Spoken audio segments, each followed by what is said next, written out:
பண்ணணும் அப்படிங்கிறத பார்க்குறோம். இப்போ ஒரு குழந்தையோட ஜாதகத்தில் 9ஆம் பாவத்தில் மாந்தி இருந்தது அப்படின்னா முதல் பாதிப்பாக இருக்குன்னா அப்பாவுக்கு கண்டத்தை கொடுக்கும். அப்பாவுக்கு சில உயிர் சம்மந்தப்பட்ட பிரச்சனைகளை கூட கொடுக்கலாம், அல்லது அப்பாவுக்கு பொருளாதாரத்தில் வீழ்ச்சியை கொடுக்கலாம்.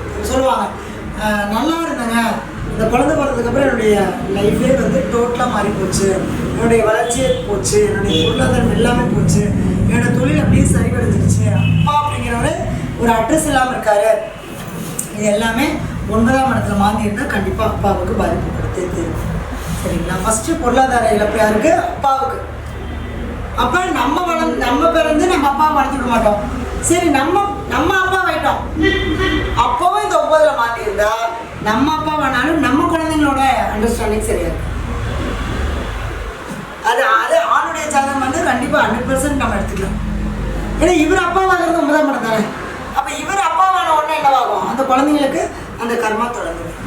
இதுதான் இந்த கர்மா செயின் அப்படிங்கிறது. சரிங்களா? அப்போ அப்பா கிட்ட நம்பிக்கை இருக்காது. அப்போ என்னதான் நல்லது செஞ்சாலும் பையன் மேலே நம்பிக்கை இருக்காது, பையன் நல்லது செஞ்சாலும் அப்பாவுக்கு பையன் மேலே நம்பிக்கை இருக்காது, பையனுக்கு அப்பா மேலே நம்பிக்கை இருக்காது. ஒரு சொந்த வீட்லேயே ஒரு போராட்டம். இப்போ சொல்லுவாங்க இல்லையா, நம்ம வீடு ஆனால் நம்ம வீடுன்னு நினைக்க மாட்டேங்கிறான், ஏதோ யாருடைய வீட்லேயே இருக்கிற மாதிரி இவன் நினைக்கிறான் பையன் அப்படின்னு சொல்கிறாங்க இல்லையா.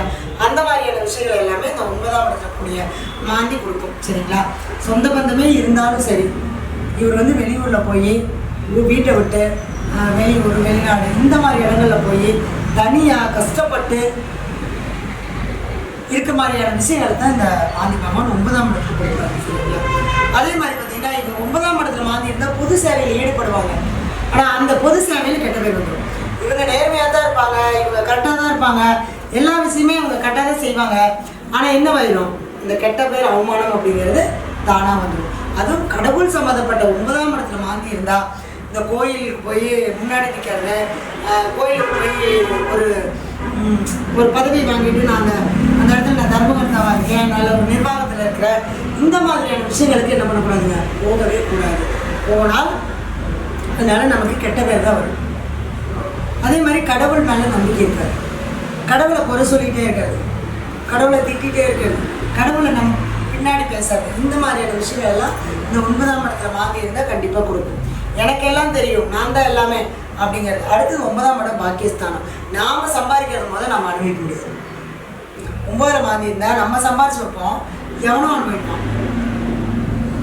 இப்போ இதெல்லாம் இந்த கடன் வாங்குற பிரச்சனையில் சொல்லுவோம். கடன் 50,000 வாங்கியிருந்தோம்னா வட்டி 1 லட்சம் கொடுத்துருப்போம், ஆனால் அந்த கடன் அடையாது. அப்போ நம்ம சம்பாதிச்சு நம்மளும் சாப்பிட்டோம், நம்ம சம்பாதிச்சு அடுத்தவங்க சாப்பிட்டுட்டு இருக்காங்க. அந்த மாதிரி தன்னுடைய பாக்கியத்தை தான் அனுபவிக்க முடியாது. எதாக இருந்தாலும் ஒரு போராட்டம், தொழிலில் பெரிய மேட்டர், எதையுமே ஒரு நிலைப்படுத்தி செய்ய முடியாது. ஒரு வெளிநாடு வெளியூர் இது மாதிரி இடங்களுக்கு போனாலும் போய் சிக்கிக்குவோம், அங்கேருந்து மீண்டு வர முடியாது. ஏன்னா நம்ம கர்மா என்ன பண்ணுங்க, அங்கே தான் நம்மளை கொஞ்சம் இது பண்ணும். சரிங்களா? அடுத்தது பார்த்தீங்கன்னா அப்பாவுக்கே அந்த கர்மகாரியங்களை செய்யறதுக்கே முடியாத அளவுக்கு தடை பண்ணும். ஒன்று அப்பா இங்கே இருப்பார், பையன் வெளியூரில் இருப்பான், வெளிநாட்டில் இருப்பான், வர்றதுக்கு இல்லாமல் அப்போ அந்த அப்பாவுக்கு செய்ய வேண்டிய காரியங்களை செய்ய விடாமல் பண்ணும். இது ஆல்ரெடி நம்ம முற்பிறவியில் அதான் பண்ணிட்டு வந்துட்டோம், இப்பிறவிலையும் அதை செய்ய விடாது. நம்ம முன்னோர்கள் தந்தையாருக்கு செய்யக்கூடிய கர்ம காரியங்களை செய்யாமல் செய்யாமட்டதுனால முதல் நம்மளுக்கு 9ஆம் இடத்துல மாற்றி வந்துருச்சு. அப்போ நம்மளும் அதை செஞ்சிருப்போம். இப்போ என்ன பண்ணுங்க, இப்பயும் அதை செய்யறதுக்கு விடாமல் தடுக்கணும். எதுலேயுமே ஒரு நிலையான ஒரு சந்தோஷத்தை கொடுக்காது, ஒரு நிம்மதியை கொடுக்காது, ஒரு பயம், ஒரு முன்னேற்றத்துக்கான விஷயங்களை எதுவுமே செய்ய முடியாது. இது எல்லாமே நமக்கு என்னன்னா இந்த மாந்தி 9ஆம் இடத்துல இருக்கக்கூடிய விஷயங்கள்ல நமக்கு கொடுக்கும். சரிங்களா? அதே மாதிரி இந்த கோயிலுக்கு போனால் தயவு செஞ்சு அந்த கோயில் இருக்கக்கூடிய குருக்கள் கிட்ட சண்டை போடுவாங்க. இந்த 9ல் மாந்தி இருந்தாங்க குருமார்கள், இவங்களுக்கு யாரும் இருக்க மாட்டாங்க, வழிகாட்டுதல் இருக்காது. நானாச்சு அப்படின்னு நிற்கக்கூடிய விஷயங்களை இவங்க செய்யவே மாட்டாங்க, யாரும் இவங்களுக்கு செய்ய மாட்டாங்க. ஏன்னா 9ஆம் பாவம் தான் மாந்தி உட்காந்துச்சு, இப்போ பாகிஸ்தானம் கெட்டு போச்சு, அது நல்லா இருந்தால் தானே எல்லாமே கிடைக்கும். அப்போ அப்படிங்கிறப்ப நமக்கு அது எல்லாமே பாதிக்கும். அடுத்து பார்த்தீங்க அப்படின்னா இந்த 9ஆம் பாவத்தில் மாந்தி இருந்தால் உங்கள் தந்தையாருக்கு செய்ய வேண்டிய கர்ம காரியங்களை கரெக்டாக செய்யுங்க. அவர் இறப்புக்கு பின்னாடி அவருக்கு வருஷம் திதி கொடுக்கறது, வருஷத்தில் இத்தனை நாள் திதி கொடுக்கறதுன்னு இருக்குது, அதையெல்லாம் முறையாக ஃபாலோ பண்ணுங்க. அப்போ தான் அந்த மாந்தி சாபம் அப்படிங்கிறது நமக்கு கொஞ்சம் கொஞ்சமாக குறையும். நீங்கள் ஒரு நாள் போய் செஞ்சுட்டு வந்த உடனே குறையுமானா கிடையாது, கொஞ்சம் கொஞ்சமாக தான் குறையும். அடுத்தடுத்து ஒரு மாற்றம் வரும், அதுக்கான வழியை காட்டி கொடுத்துரும்.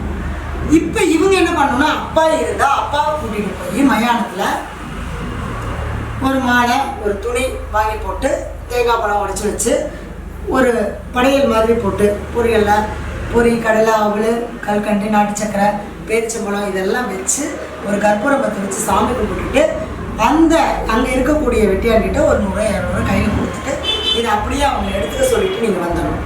நீங்கள் போகும்போது வெறுங்காலில் தான் போகணும். அப்போ வெறுங்காலில் போயிடணும். என்னென்னா நம்மளுடைய செருப்பு போட்டு அந்த இடத்துக்கு போகக்கூடாது. அப்போ தான் நம்மளுடைய கர்மம் இறங்கும். அப்போ ஆத்மார்த்தமாக இதை போய் செய்யணும். அப்போ செய்யும்போது கண்டிப்பாக இந்த 9ஆம் பாவத்தில் இருக்கக்கூடிய இந்த மாந்தி பகவான் உங்களுக்கு ஒரு நல்ல வழிகாட்டுதல் கொடுப்பாரு. அதுக்கு மேற்கொண்டு நம்ம ஜாதகத்தில் கரெக்டாக பர்டிகுலராக மாந்தி நிற்கக்கூடிய நட்சத்திரம் என்ன, அதனுடைய கிரகம் என்ன அப்படிங்கிறது எல்லாம் இன்னும் நம்ம சில டீட்டெயில்ஸாக பார்த்து தெரிஞ்சுக்கணும். அப்படின்னா ஜாதகம் பார்க்க விருப்பம் உள்ளவங்க என்னுடைய நம்பருக்கு கால் பண்ணுங்கள். நம்ம ஈரோடு, திருச்செங்கோடு, சென்னையில் அலுவலகம் இருக்குது. நேரில் வந்தாலும் பார்க்கலாம். ஆனால் அப்பாயின்மெண்ட் வாங்கிட்டு வாங்க. எந்த பரிகாரம் செஞ்சாலும் நம்பிக்கையோடு செய்யுங்க. நல்லது நடக்கும். நன்றி. வாழ்க வளமுடன்.